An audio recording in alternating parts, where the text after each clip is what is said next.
Quite recently, Wikileaks released over 8,000 pages of documents titled Vault 7 describing deceptive and shady activities that the CIA has been engaging in. Regardless of how some people feel about Wikileaks, it has been an organization dedicated to releasing information exposing corruption and details of deceptive government operations. As controversial as the organization is, their reporting has been very accurate overall. Wikileaks claims these Vault 7 documents have come from sources within the US government and detail many nefarious activities of the CIA, including bugging everyone's phones and essentially illegal spying on American citizens. If you think the NSA is bad, the CIA is a government organization doing this illegally and being very sloppy with the information they obtain. Wikileaks claims only 1% of the information they have on the CIA has been publicly released so far. None of this information may surprise you, coming from an organization like the CIA, who has been historically known to conduct activities that are controversial and anti-law. A quick Google search about the history of the CIA will give you all the information you may need. Remember, this is the same organization that tried to surgically bug cats with listening devices in the 1960s to spy on the Soviet Union.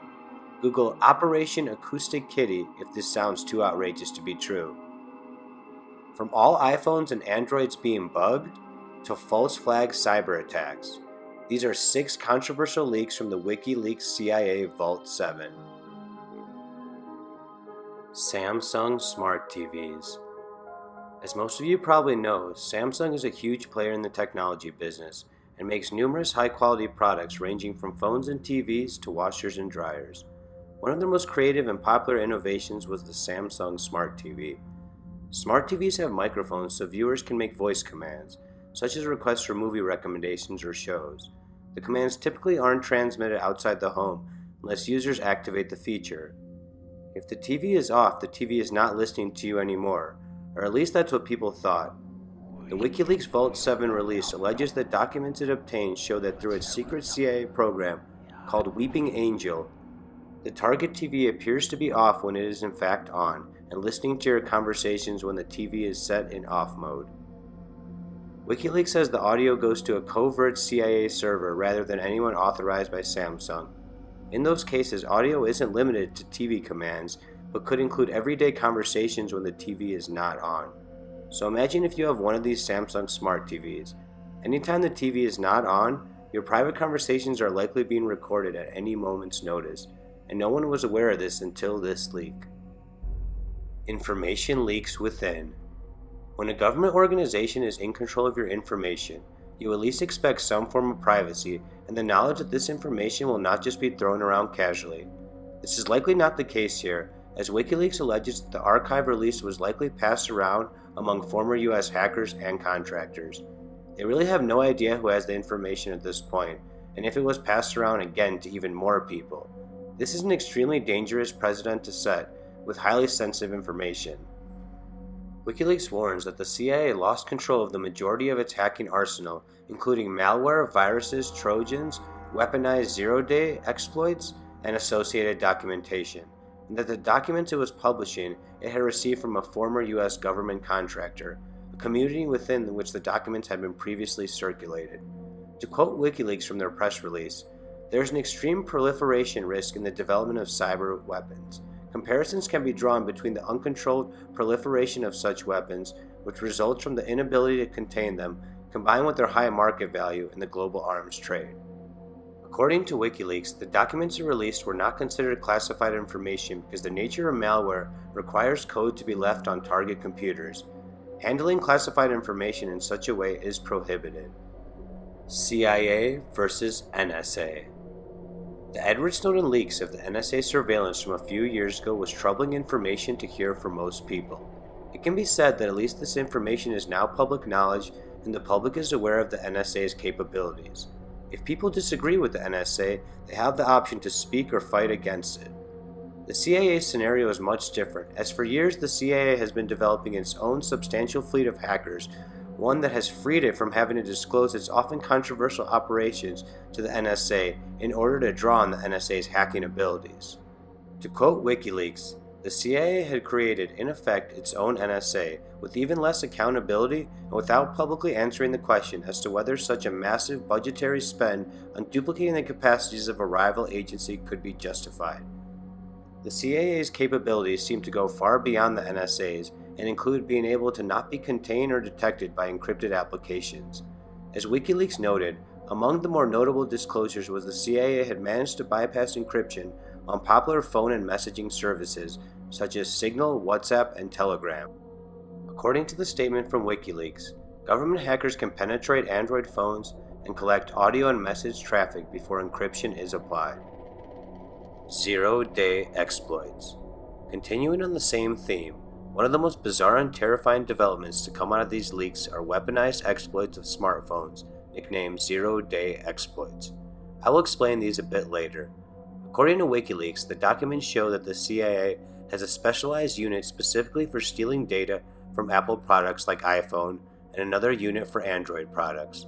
In simple terms, your iPhone or Android can be turned into a listening device by the CIA at a moment's notice. These units within the CIA create malware based on zero-day exploits that the companies that develop the compromised systems are not aware of. To put this in more understandable terms, when the government locates some kind of malware or error in a company's computer system, instead of letting the company know so they can fix the error, they decide to hoard the information so they can exploit these errors in the future to hack or listen into people's phones and computers. This leaves tech companies with numerous flaws in their systems that can be fixed if they are aware of it, but of course they are being kept in the dark with this information, leaving them and their customers completely vulnerable. This is even more troubling, considering the blatant false statement the Obama administration made that promised to share such exploits when agencies like the NSA discovered them.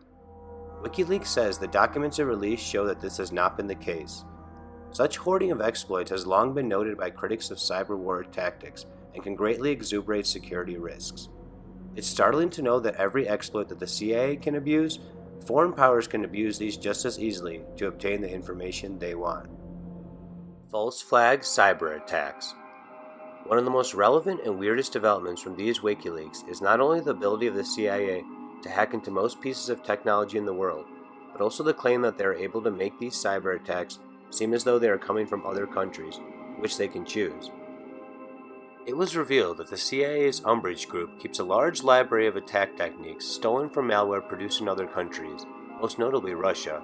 Such a library of digital fingerprints could help misdirect who it looks like the perpetrator of the hacks really is.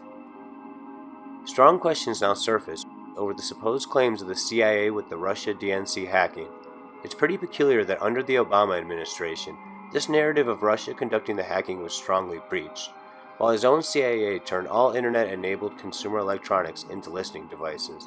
It turns these DNC Russia hack allegations into much more of a mystery. To reiterate some of the confusing information in this particular leak, these programs could allow the CIA to engage in false flag cyber attacks which can portray any country as the assailant, including Russia. WikiLeaks also learned that a questionnaire under the program Fine Dining allows CIA case officers to identify their specific hacking needs and receive tools tailored to them. The list of possible CIA targets include asset, system administrator, foreign information operations, foreign intelligence agencies, and foreign government entities. It is also important to say that notably missing from this list is any reference to extremists or transnational criminals. Can the CIA hack your car? Most of the things I have talked about are likely making you shake your head and probably don't make you feel as though you have much privacy in this world, at least when it comes to technology. Privacy is one thing, but one of the big questions looming from these documents is it possible for the CIA to hack into cars? With modern cars containing more and more smart technology, it is not a conspiracy theory anymore to think that a modern car could be hacked. The risk of cars being hacked is nothing new though. In 2014, two hackers, Charlie Miller and Chris Velasek, demonstrated they could remotely hack the Jeep Grand Cherokee through its entertainment system and gain access to the vehicle's other functions. Car companies and parts manufacturers have beefed up security since these attacks, but the threat still remains. Even in 2016, the FBI put out a public service announcement to warn that cars are increasingly vulnerable to remote exploits. The notice offered information and tips to drivers on how they can better protect themselves, including ensuring the vehicle's software is up to date. There was even a bill that did not pass in 2015 called the Security and Privacy in Your Car Act of 2015, which was supposed to work on a rule that would keep drivers informed of the collection and use of data in their cars, and give them the power to terminate any such collection. The bill was never even taken up by the Senate. In a statement, WikiLeaks said that, as of October 2014, the CIA was also looking at infecting the vehicle control systems used by modern cars and trucks. The purpose of such control is not specified, but it would permit the CIA to engage in nearly undetectable assassinations. These revelations raised new questions about the death of Michael Hastings, who died in suspicious circumstances in June 2013 in a single-car crash. At the time, he was investigating then CIA Director John Brennan, and before the accident, Hastings had informed his colleagues he was under government surveillance. There is so much information involved with this case, though, that is for a different video. Regardless if the CIA was actually able to finish making this car hacking program or not, it is extremely troubling that a top-level government agency was trying to make a program to infect vehicle control systems of cars of American citizens. Those were 6 controversial leaks from the Wikileaks-CIA Vault 7 release. I know that many of these releases are troubling, but it emphasizes even more how we cannot just stand by while laws get more restrictive and government swells up more and more. Don't let the decisive rhetoric divide you as people. We are only strong when we are united. I am a strong believer in keeping federal government as small as possible, so organizations like the CIA and NSA do not have the immense power they currently possess. If you disagree with the way the CIA is conducting its business, speak up about it. Don't be afraid to make your voices heard. Thanks for watching.